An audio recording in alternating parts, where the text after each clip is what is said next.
सच कहूं तो जब अपने माइयों पे आपने किसी और लड़की से शादी की थी तो बज़ाहिर तो बहुत परेशान थी वो, लेकिन बहुत खुश हुई थी। वो कह रही थी कि जान छूटी मेरी शावेज से। लेकिन दूसरी जानिब उसे ये फिक्र हो गई कि उसके वालिदैन उसकी शादी वो असद उससे कर रहे थे। इस बात पे मैं और इशल बहुत परेशान भी थे। हमारे तो वहमो गुमान में भी नहीं था कि हम एक बार दोबारा अलग हो जाएंगे और फिर कभी मिल नहीं सकेंगे। I am really sorry Shavez, मैं अच्छी तरह से समझ सकता हूँ कि आप इस वक्त बहुत गुस्से में। किसी भी इंसान के लिए इस तरह की बातें सुनना आसान नहीं है। मुझे आगे आपको बताना चाहिए या नहीं, आई डोंट नो। मैं सुन रहा हूं, बोलते रहो। तो फिर ये हुआ कि हम दोनों इस बात को लेकर बहुत परेशान हो गए थे।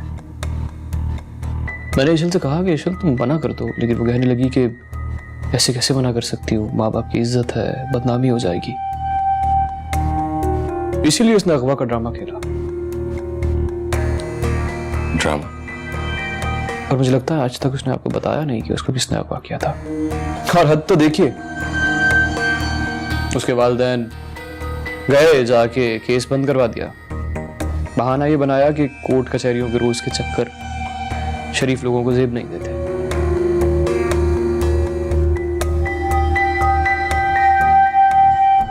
आप जानते हैं इशल को किसने अगवा किया था?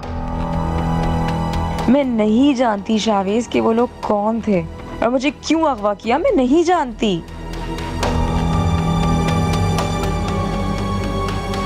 किसने किया था? शावेज वो अगवा हुई कब थी? प्लानिंग थी वो। उसने फायजा को भी इस ड्रामे में मिलाया और सच कहूं तो इस ड्रामे का मुझे भी इल्म नहीं था। ये बात तो बाद में खुली कि ये सब कुछ इशल ने खुद किया सिर्फ अपना रिश्ता तोड़वाने के लिए। उसके बाद जब मैंने इशल के घर वालों से अपने रिश्ते की बात की, उसके घर वालों ने यह कहकर इनकार कर दिया कि मैं अपने किसी घर वाले को लेके आऊं। कहां से लेके आता मैं शाफी साहब? मेरा कोई है ही नहीं। एक बहन है, उससे मेरी बात नहीं होती। उसने पता नहीं किससे शादी कर ली है, अब कहाँ होती है। उसके बाद मैं बिजनेस के सिलसिले में मुल्क से बाहर गया तो मुझे बिल्कुल अंदाजा नहीं था कि इशल मेरे साथ ऐसा करेगी।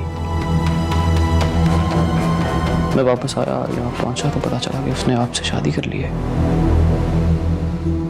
गालिबन आपकी पहली बीवी ने भी आपको इसीलिए छोड़ दिया है। आई एम रियली सॉरी, माफी चाहता हूँ, मैं कहना नहीं चाहता था। मैं और इशल आज भी राब्ते में। अगर आप इशल को तलाक दे दें तो अच्छा होगा। तो तुम मुझसे शादी करना चाहते हो?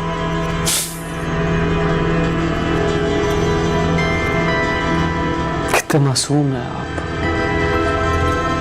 कितने भोले, कितने अच्छे इंसान हैं। हरगिज़ नहीं, ऐसी धोखेबाज लड़की से हरगिज़ शादी नहीं कर सकता मैं, जिसने पहले आपको धोखा दिया, फिर मुझे धोखा दिया, अब फिर से आपको धोखा दे रही है। मैंने ये सब सिर्फ आपको इसलिए बताया कि मेरे ज़मीर पे बड़ा बोझ था शावेज साहब। अब बता दिया है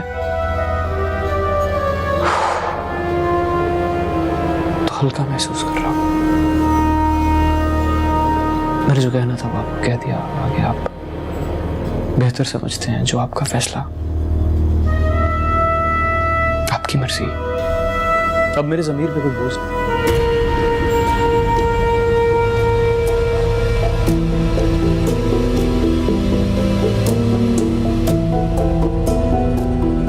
खुदा हाफिज़।